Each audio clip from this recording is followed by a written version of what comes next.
ఇప్పుడే అందిన వార్త. ఏపీలో ఈ బ్యాంక్ లైసెన్స్ రద్దు చేసిన ఆర్బీఐ. షాక్‌లో ప్రజలు. వివరాలు వీడియోలో తెలుసుకుందాం. వీడియో పూర్తిగా చూడండి. అప్పుడే కంప్లీట్ ఇన్ఫర్మేషన్ అయితే అర్థమవుతుంది. అలాగే ఇంకెవరైనా మన ఛానల్ సబ్స్క్రైబ్ చేసుకోకపోతే వెంటనే సబ్స్క్రైబ్ చేసుకోండి.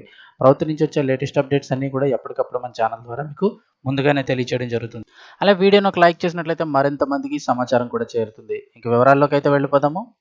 ఆర్బీఐ నిబంధనల ఉల్లంఘనకు పాల్పడుతున్న బ్యాంకులపై రిజర్వ్ బ్యాంక్ ఆఫ్ ఇండియా కఠిన చర్యలు తీసుకుంటోంది. ఇక ఇదే సమయంలో దివాలా అంచుకు చేరుకొని ఆదాయ మార్గాలు లేని వాటి లైసెన్సులను రద్దు చేస్తోంది. తాజాగా మరో బ్యాంకు లైసెన్స్ రద్దు చేసినట్లు మంగళవారం ప్రకటించింది. ఆంధ్రప్రదేశ్లోని విజయవాడకు చెందిన ప్రముఖ కోఆపరేటివ్ బ్యాంక్ అయినటువంటి దుర్గా కోఆపరేటివ్ అర్బన్ బ్యాంక్ లైసెన్స్ను ఆర్బీఐ రద్దు చేసేసింది. ఈ బ్యాంకు తగిన మూలధనాన్ని నిర్వహించడం లేదని, ఆదాయ మార్గాలు లేకపోవడం, అలాగే బ్యాంకింగ్ రెగ్యులేషన్ చట్ట 1949 నిబంధనలను పాటించకపోవడం వంటి ఇలాంటి కారణాలతో ఈ నిర్ణయం తీసుకోవాల్సి వచ్చినట్లు ఆర్బీఐ వెల్లడించింది. 2024 నవంబర్ 12వ తేదీన వ్యాపార వేళలు ముగిసిన తర్వాత బ్యాంకింగ్ సేవలు ఇక పూర్తిగా ఆగిపోతాయని, ఎలాంటి బ్యాంకింగ్ కార్యకలాపాలు నిర్వహించరాదని స్పష్టం చేసింది. ఈ క్రమంలో బ్యాంకును పూర్తిగా మూసివేసి ఒక లిక్విడేటర్ను నియమించాలని commissioner of cooperative and register of cooperative societies ఆంధ్రప్రదేశ్ను ఆదేశించింది.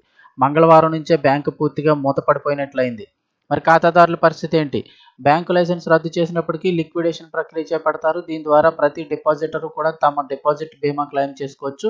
Deposit insurance credit guarantee scheme ద్వారా 5 లక్షల వరకు ఇన్సూరెన్స్ పొందవచ్చు.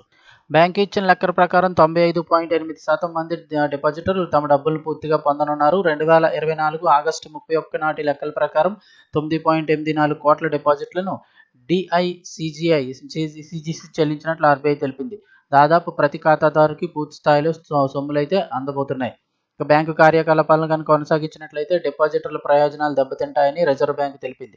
ప్రస్తుత ఆర్థిక పరిస్థితుల్లో డిపాజిటర్లకు ఈ బ్యాంకు పూర్తిగా తిరిగి చెల్లింపులు చేయలేదని గుర్తించామని పేర్కొంది. ఇలాంటి పరిస్థితుల్లో బ్యాంకు కార్యకలాపాలు కొనసాగించేందుకు అనుమతిస్తే ప్రజా ప్రయోజనాలు తీవ్రంగా దెబ్బతింటాయని భావించి Durga cooperative urban bank license పూర్తిగా రద్దు చేసినట్లయితే ఆర్బీఐ స్పష్టం చేసింది.